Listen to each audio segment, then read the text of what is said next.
Good morning, Wilshire. We're glad you're with us in this virtual format. Thank you so much for hanging tough. Thank you so much for the way that you have risen to the occasion of this lockdown. Thank you for the way that you are checking on each other and taking care of each other, and in some cases running errands for people who really need it. Thank you for that. And we're grateful that you show up week after week. It is encouraging to know that while I'm here taking the Lord's Supper and singing and praying with my family, that you guys all over the city are doing the same thing. And we also know from the record that we've got visitors coming in that aren't normally able to attend Wilshire. So visitors, welcome to Wilshire, and we're glad that you're with us even in this virtual form. Folks, keep praying. This is not going to last forever. And in the meantime, continue doing what you're doing. Continue loving God and loving each other. And if you have your Bibles, turn to Exodus chapter 15, because we're going to continue looking at these stories where God comes to the rescue. And today is one of the most important rescues in the Bible, God coming to rescue the Israelites. We know this story kind of dovetails with what we had last week. Joseph brings all of Israel, the family of Israel, down to Egypt. They grow to this massive population that scare the Egyptians. The Egyptians forget all about Joseph and the wonderful things he did, and now they oppress the Israelites. And that sets the stage for what happens in the life of Moses. Moses is this heroic character who is drawn out of the river by Pharaoh's daughter. He's raised in the Egyptian court, but he knows that he's a Hebrew, so he wants to redeem his people. He actually commits a murder to try and protect his people, and he has to run away for his life. And so for 40 years, instead of redeeming his people or helping his people, he's just been herding sheep. And that's been his training for what God has in mind for him to do. Finally, at the end of 40 years of herding sheep, he has this experience on Mount Horeb, or the other name for that is, of course, Mount Sinai, where later he will receive the 10 Commandments. So he's herding sheep there. He sees this incredible sight up the mountain. He goes up the mountain to look at what he is seeing. Moses was tending the flock of Jethro, his father-in-law, the priest of Midian. He led his flock to the far side of the wilderness and came to Horeb, the mountain of God. And there the angel of the Lord appeared to him in flames of fire from within a bush. Moses saw that though the bush was on fire, it did not burn up. So Moses thought, I'll go over and see this strange sight, why the bush does not burn up. And the Lord saw that he had gone over to look. God called him from within the bush, Moses, Moses. And Moses said, Here am I. Do not come any closer, God said. Take off your sandals, for the place where you are standing is holy ground. Then he said, I am the God of your father, the God of Abraham, the God of Isaac, the God of Jacob. At this, Moses hid his face because he was afraid to look at God. And the Lord said, I have indeed seen the misery of my people in Egypt. I've heard them crying out because of the slave drivers, and I'm concerned about their suffering.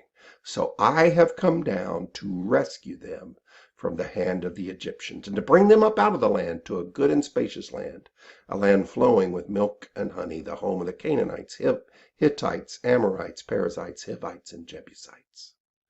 And now the cry of the Israelites has reached me. I've seen the way the Egyptians are oppressing them. So now go. I am sending you to Pharaoh to bring my people, the Israelites, out of Egypt. At this point, Moses is 80-ish years old, 40 years in Egypt, 40 more years herding sheep, and God now changes his life forever and says, I've heard the oppression of my people. I have come to rescue them. But I don't want to do it alone, Moses. In fact, I want to do it through human agency, and you're the human I've picked. Those of you who are familiar with the story know Moses was not happy to be chosen by God.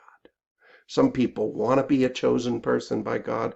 Moses didn't. God desperately wanted God to choose somebody else. And he gives all kinds of excuses. The next chapter and a half are excuses Moses gives and God's responses. God says, I'm going to be with you. I'm going to back you up in this, but you are going to go set my people free. And he does. He goes, and we know the story. Pharaoh becomes stubborn again and again and again, even though Moses is speaking for God and demonstrates that in a variety of ways. And so eventually God brings all of these plagues. This was such a momentous event that Israel always remembered the great hand of God that was displayed against Egypt in the 10 plagues and in the parting of the Red Sea. Is something they talked about for centuries later. We find this in the Psalms. We find it in the historical books, this reference to God bringing Israel out of Egypt. Psalm 78 tells the story this way. He turned their rivers to blood, so they could not drink of their streams. He sent among them swarms of flies that devoured them, and frogs which destroyed them. He gave their crops to the caterpillar, and the fruit of their labor to the locust. He destroyed their vines with hail, their sycamores with frost. He gave over their cattle to the hail, and their flocks to thunderbolts. He let loose on them his fierce anger, wrath, indignation, and distress, a company of destroying angels. He made a path for his anger. He did not spare them from death, gave their lives over to the plague. He struck all the firstborn of Egypt, the first issue of their strength in the tents of Ham. And then he led out his people like sheep, and he guided them in the wilderness like a flock. This is a retelling of the fact that Israel had no power to save themselves, and God came in order to exercise his great power in order to save them. This is the great founding event of the Old Testament, God's rescue of Israel. Everything else that we see in the Old Testament is built on this amazing thing where God comes to the rescue. And because of this, a lot of lessons are built, and a lot of the character of who Israel is shaped around the fact that God is a rescuing God. He came with a mighty hand, did his wonders and signs in Egypt, and brought us out, led us like a flock, and gave us his law and made us his people. So what are the lessons that we learn? Well, I'm going to give you 2. The first lesson comes in Deuteronomy. Moses is leading the people through their own history. He's reminding the generation that's going to go in and take the land of promise of what it is that their nation has experienced. And he kind of creates a foundation stone of the entire law in Deuteronomy 6 verses 4 and 5. This is like the John 3:16 of the Old Testament. Hear, O Israel, the Lord our God, the Lord is one. Love the Lord your God with all your heart, with all your soul, with all your strength. Why do I do that? Why do I love God? Well, he's worthy of love, but also because he's the one who's come to rescue.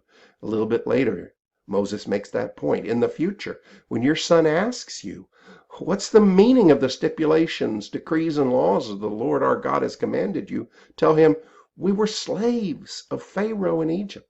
But the Lord brought us out of Egypt with a mighty hand. Before our eyes the Lord sent signs and wonders, great and terrible, on Egypt and Pharaoh and his whole household.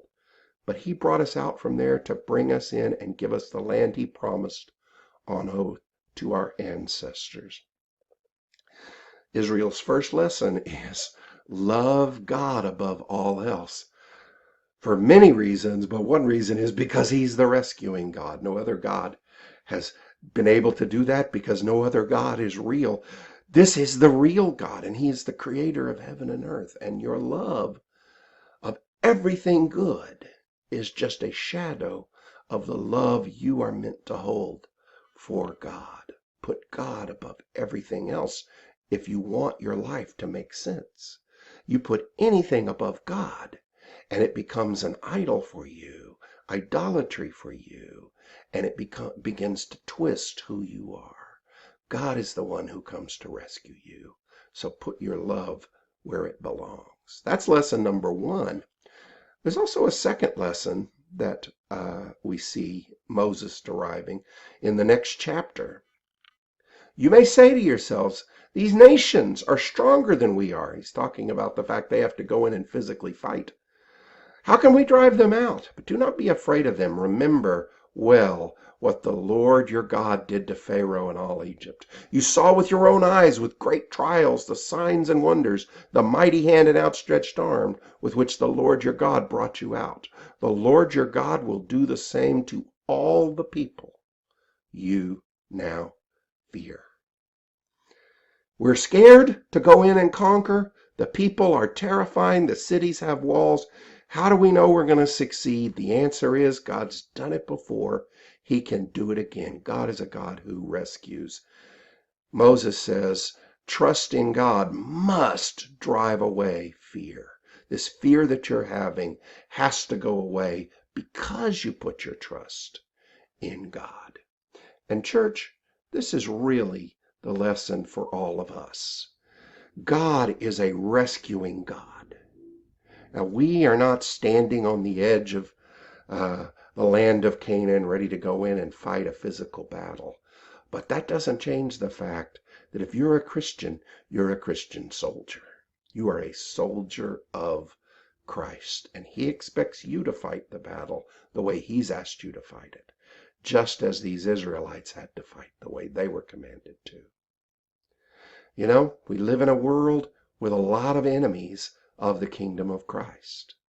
There are people who distort the truth and lie in order to suppress Christianity and try and drive it out of our culture. There are people who tell slanders about how things have worked in history. There are people who are going to dislike you just because you're a Christian based on what some few Christians have done, and in many cases, based on a distorted historical record. I was having this conversation with some graduate students just this week. There are people who think that because science exists, they can no longer be Christians, and they think you shouldn't be a Christian either because of that. That is such a terrible distortion of what science is and what Christian faith is. It's based on horrible misunderstanding. But there are people, expert people, who are going to try and scare you out of your faith by telling you stories like that. There are people who may insult you because you are a Christian and try to bully you out of your faith and scare you out of your faith. There are people who use their opportunities in society, their positions in society, position of power, to take and take and take. And it makes it feel like, why am I continuing to be a Christian? These are all ways in which fear kind of gets into us. And the lesson of the Israelites is the lesson we need. Trusting God can drive out fear. Now, when I have enemies of my faith in Christ, I kind of want to do the Moses thing. I want to send some plagues. I want to smash the Red Sea together. I want to bug them with real bugs like he did. But we serve Jesus Christ, who voluntarily died on the cross in a gesture of incredible self-giving love to try and save the world. And by Jesus Christ, you and I are forbidden to use the weapons of this world in order to fight for his kingdom, and they never work. So here's the way that you and I, as we trust in God who rescues, can overcome the world. We will tell truth and out-truth the liars. We will outlove the haters.